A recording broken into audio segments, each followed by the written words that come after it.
Hey everyone, and thanks for jumping back into the cryptoverse. Today, we're going to talk about Bitcoin. What is the worst case scenario for finding a bottom? If you guys like the content, make sure you subscribe to the channel, give the video a thumbs up, and also check out the Telegram channel, which you can find a link to in the description below. Now, we've spent a few weeks now discussing that Bitcoin still looks pretty bearish for Q1, okay? And I don't see that changing. Obviously, we're clearly in a downtrend. We've been discussing this for many weeks. We are below the 20-week moving average. The market has been extremely bearish for a couple months now. So what I wanted to do is I wanted to touch base on what is a realistic bottom in the event that we're talking about a worst case scenario. Now, we also put out this exact same video back in after this first top over here back at 64K. We put it out on May 17th. Bitcoin was trading for around $42,000. And we said, look, worst case scenario is that we could come all the way back down here, back to just around the $20,000 level. And look, I don't say that lightly. I don't say that as if Bitcoin has to go back to $20,000 because it doesn't. It didn't back then. We just put out the video saying this is the worst case scenario. Would be Bitcoin going back to, back to the prior all-time high. And it didn't play out, right? That didn't happen. We didn't go to those levels. We actually ultimately went higher and put in a new all-time high. What's interesting to me, though, is I can't help but think that 69K is not nearly as significant of a top as 64K. From a demand side, again, Bitcoin has been bearish since early 2021. I put out a video yesterday showing that from a social standpoint, like social statistics, from an on-chain perspective, we just haven't seen a lot of new people come into the space since early 2021. So while technically we were able to put in a new all-time high, it only lasted for a day or two. I think we had one move to 67K, and then a few days later, or a week or two later or something, we had a move to 69K.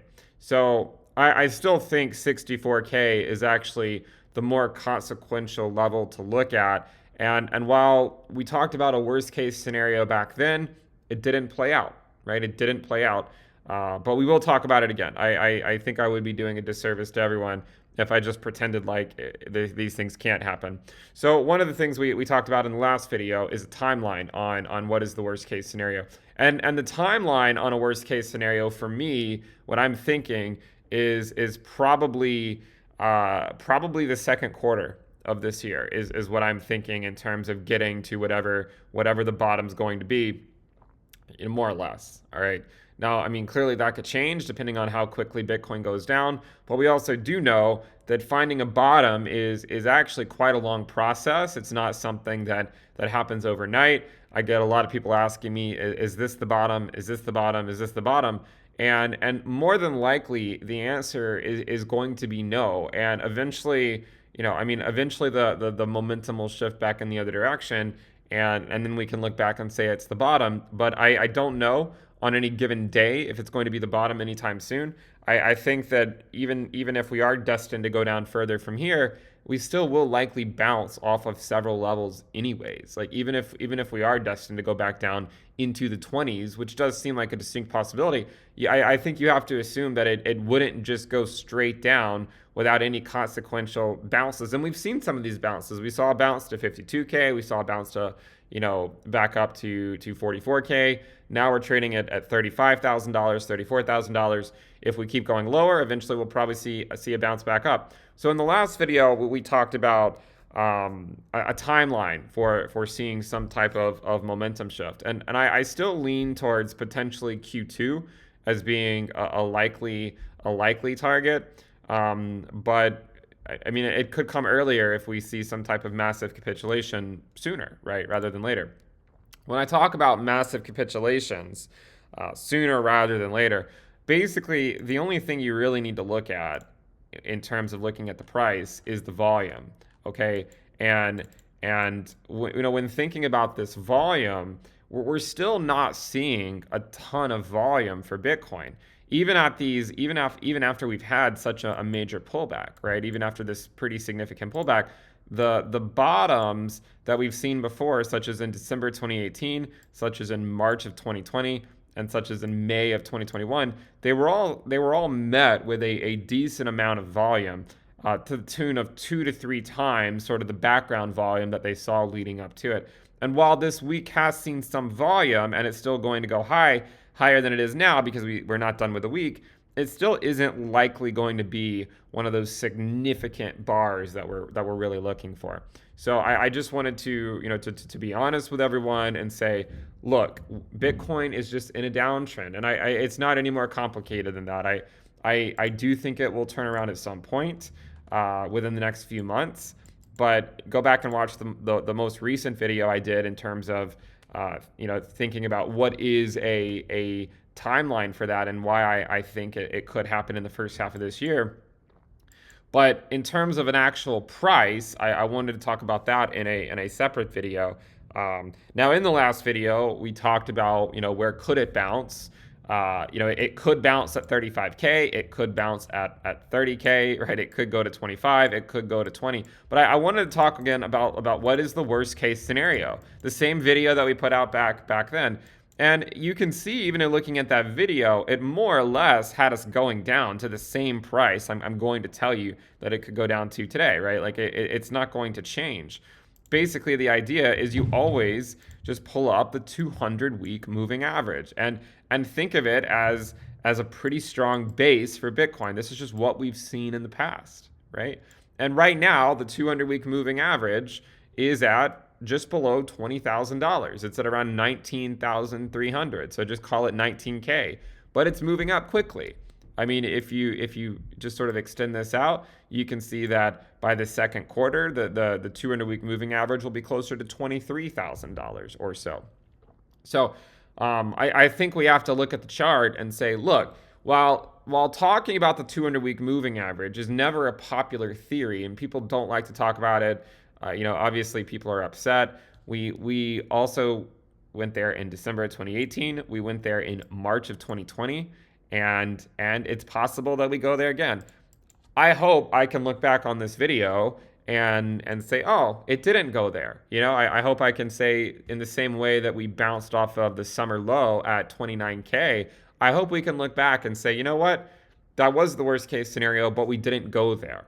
But look, we're going to talk about it because it is a distinct possibility. All right. So looking at the 200-week moving average, you can see that it is currently at $19,000, and I think that this is, if we were to see some type of sustained downtrend here, maybe it bounces some, and then we ultimately get some type of final capitulation in the second quarter down to this level, then I do think that would be where we might actually see some type of a sustained bounce. Remember, in the short term, we can always see bounces, and that's what makes these videos so difficult.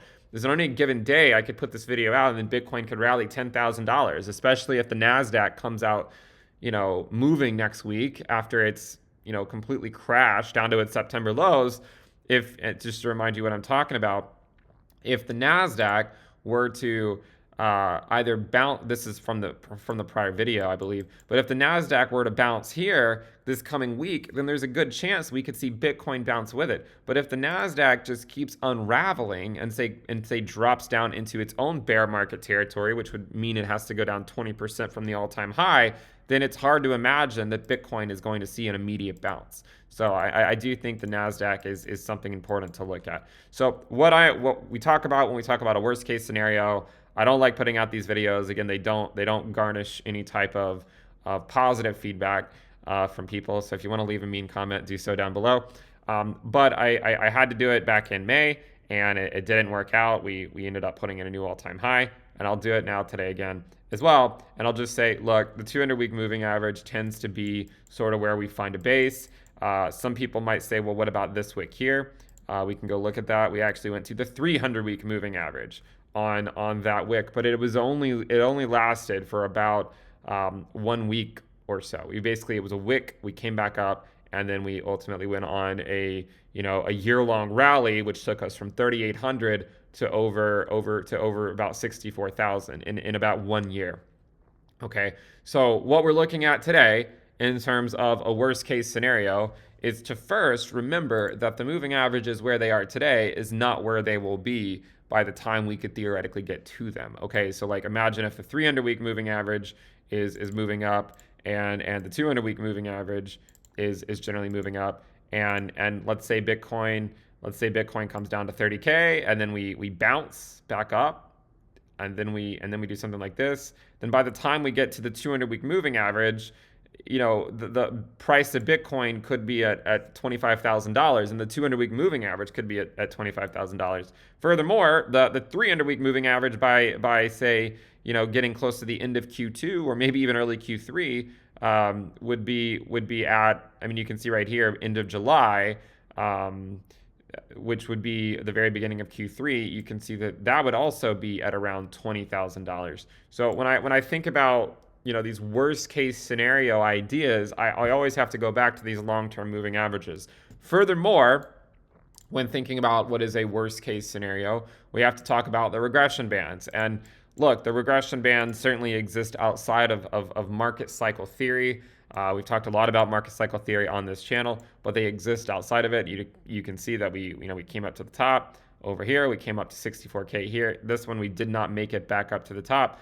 The first level I'm looking at is sort of the top of this regression band, because the top of this regression band right here is approaching around $30,000. And while it is possible that we do go down to the worst case scenario of going around the prior all-time high, there's also a chance we don't, right? And we hold the line at 30K or at the top of the regression band in a similar manner that you could say that people got too greedy over here and we're waiting for it to come up to the top. Perhaps people will get too greedy here and they'll be waiting for it to come down here, and maybe it just it holds the line there and then starts to go back up. So I just wanted to talk about these possibilities and to sort of say what is a theoretical base that we could imagine.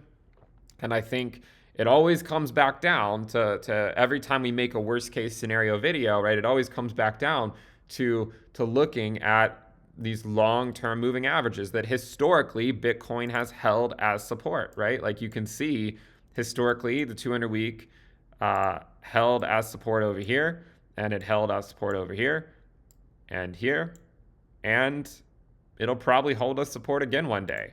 But I did want to at least talk about that. Clearly, we are in a downtrend, and there's no immediate signs of this sort of macro downtrend letting up, even if we could always see short-term bounces. So this is unfortunately what I would consider to be the worst case scenario, would be for Bitcoin to go to approximately its prior all-time high. And I imagine if that did happen, we would need to see some type of mass liquidation event that we've been talking about.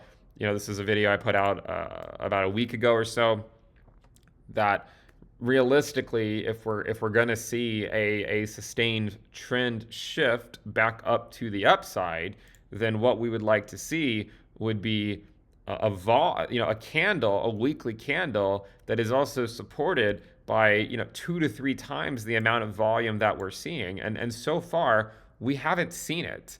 If it happens next week, it happens next week. Like, I mean, if Bitcoin just rips the Band-Aid off and we just come down and we come back down to the 200-week moving average in 1 or 2 weeks, then at that point, I think you just call it, you say it's very similar to the March 2020 capitulation, and that would be an incredible buying opportunity.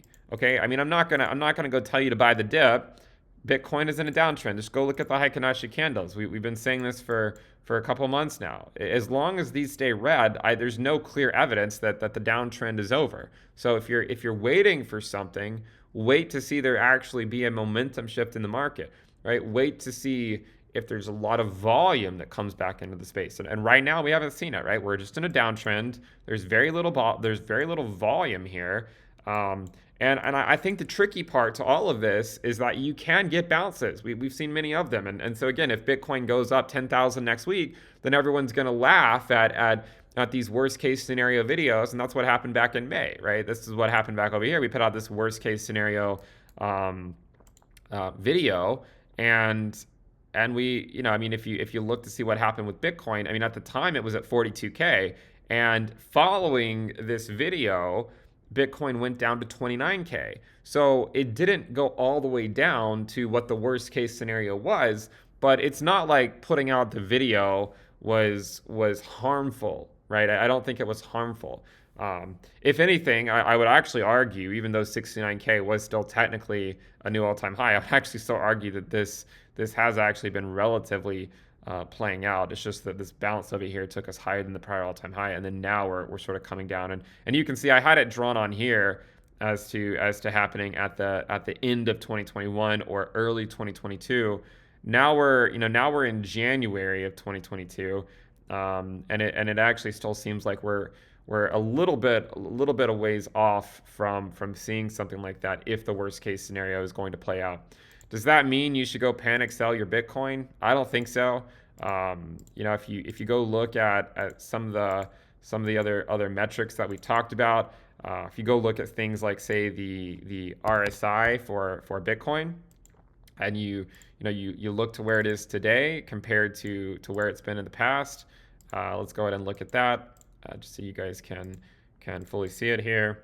If you look at where the daily RSI is right now, you can see that it's more oversold than it was back in May, but it's not yet as oversold as it was back in March of 2020, or as it was in, say, November of 2019, it's about the same level as November 2019 and the same level as September 2019. So what this says is that, you could certainly see, some type of a local bounce, even if the worst case scenario is to play out. Doesn't mean that that's the bottom, okay? Because even here, when we saw it get down to this level, it still ended up dropping.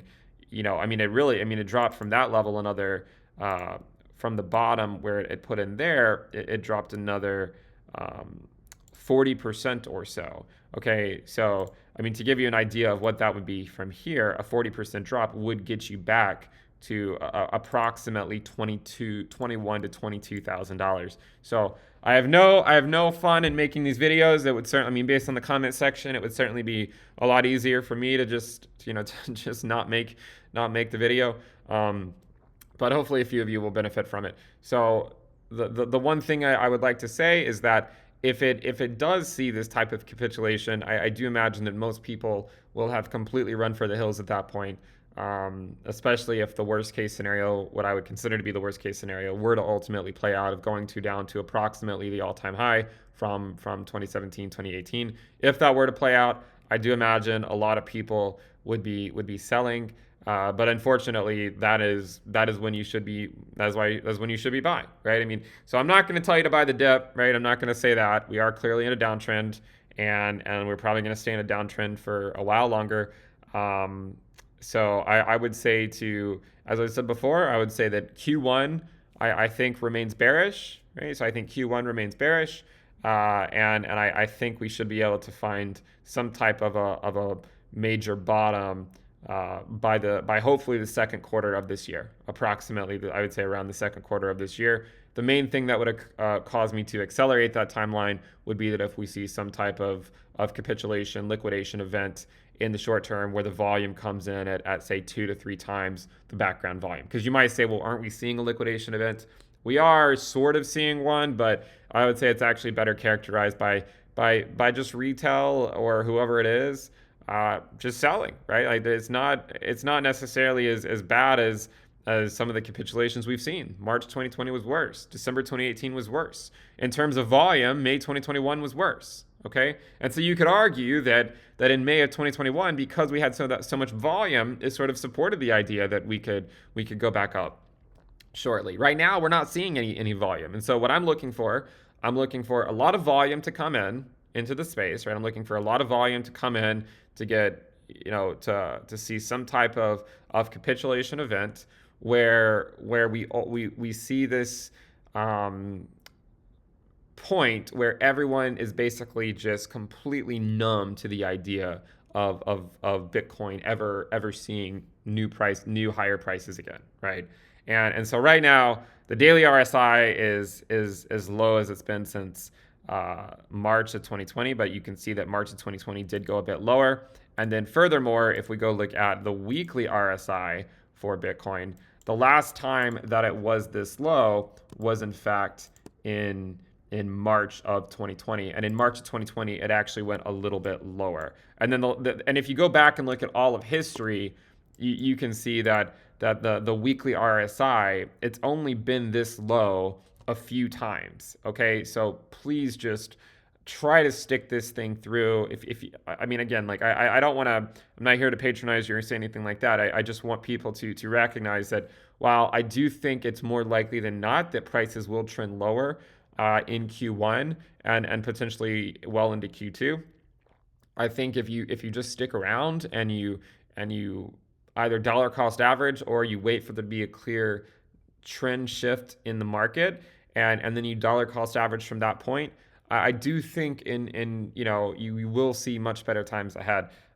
Looking at the weekly RSI, the last time we were this low was back in March of 2020. Note that we did go lower in December of 2018. We also went lower at the end of 2014, and we also went just a little bit lower in 2011. And so when I look at this chart, what it tells me, and a lot of people keep asking me this, like I don't think that the bottom necessarily has to be a year from now. It could simply be a few months from now. If you look at the weekly RSI, that's what it would suggest, right? I mean, it would suggest that by the time we break below, 35 or 36, we typically find some type of a bottom within a few months or a few weeks sometimes, right? Like here it was a few weeks. Here it was, a month or two.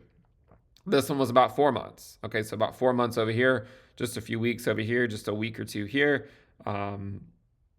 Here we were back in May or June, we didn't even come this low on the weekly RSI. So when I look at this chart, I say, look, there is probably a shift in the trend coming in the next few months, but I've been bombarded by people asking me, is this the bottom? Is this the bottom? And unfortunately, I'm going to assume it's not, right? I'm just going to continue assuming it's not until proven otherwise. I think that's the better strategy to take.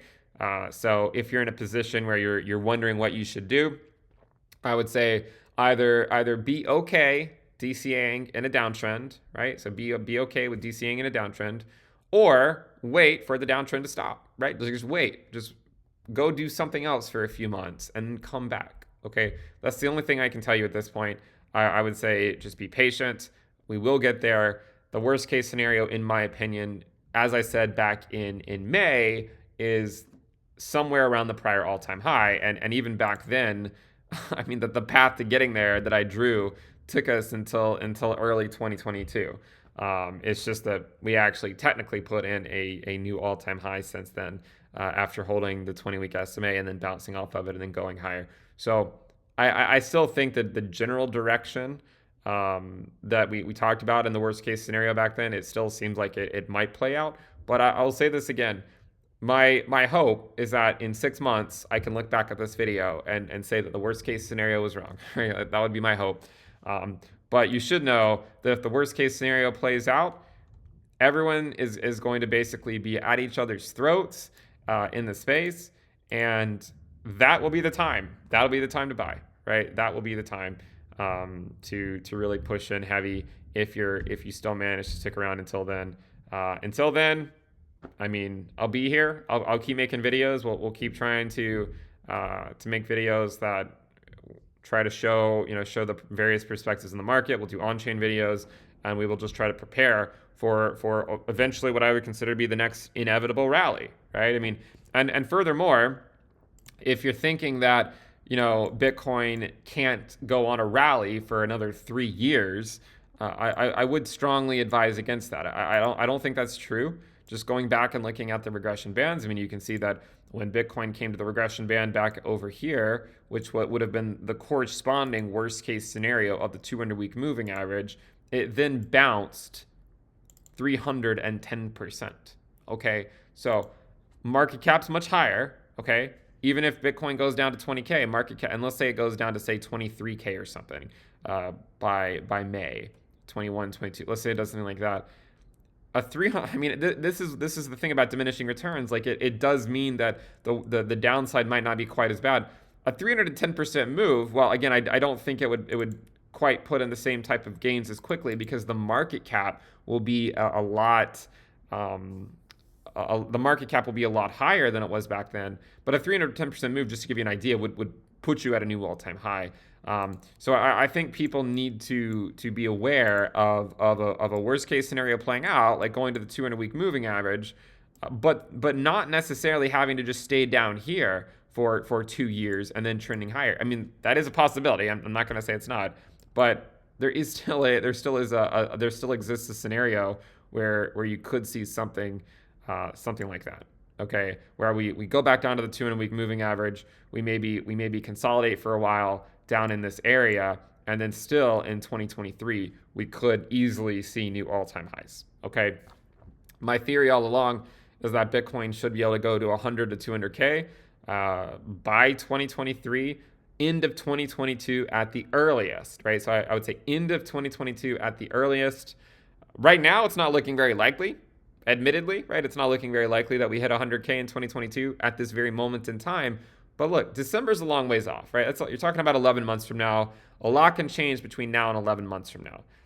If you think back to March of 2020, if you think back, I mean, just think about what happened over here, right? I mean, granted, we were already in the regression band when it happened, but look, Bitcoin dropped 62% in that very short amount of time. Okay, it did not stop Bitcoin from going to the top of the regression band just a year later. So do consider this. Okay, we don't necessarily have to just spend 2 years in the regression band like we did over here. We did not spend 2 years in it right here back in 2018 and early 2019. We did not spend 2 years in it right here. You can see we bounced out here. We bounced out here. If I had to guess, right? So if I just had to put out a random guess, I would say that it is more likely that if we do go down to the worst case scenario, we'll see a bounce out of it sooner rather than later, and we'll see something like that. Okay, this is all just a hypothetical guess. Again, my hope is that like this video, it will not age well. Okay, like the worst case scenario video, I hope that it will not age well.